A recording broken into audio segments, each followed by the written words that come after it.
د مسافرو څو مهمو ستونزو څخه شکر د یوه ستونزه خو حل شوه کومه چې ده پاسپورټونو به په دوبۍ کې د افغانستان کونسلګرۍ مسؤلین وایي چې دوی دلته متحده عرب اماراتو کې د پاسپورټونو ویش پیل کړ.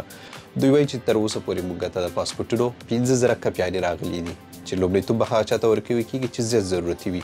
د نورو څخه هیله غوښتنه شوې ده چې په داسې ورځو کې چې نور ژم ده او بیروبار هم زیات وي نو چا چې زیات ضرورت نه وي دوی د کونسلګرۍ ته مراجعه نه کوي. اوس ضرورتمند کسان دي دوی ته پاسپورټونه ورسېدل نو انشاءالله دوی به هم نه پاتې کېږي. قیمتونه یې پخوا په پرتله لوړ دي. 15 کلن پاسپورټ قیمت 240 امریکایي ډالر دی کوم چې تقریبا 900 شاوخوا درهم راځي کوم د هر څه سره د ټایپینګ هر څه سره. او 10 کلن پاسپورټ قیمت بیا 340 ډالر دی چې هغه هم ټایپینګ یا د نور پیسې ورسره واچوي نو تقریبا 1900 درهم راځي.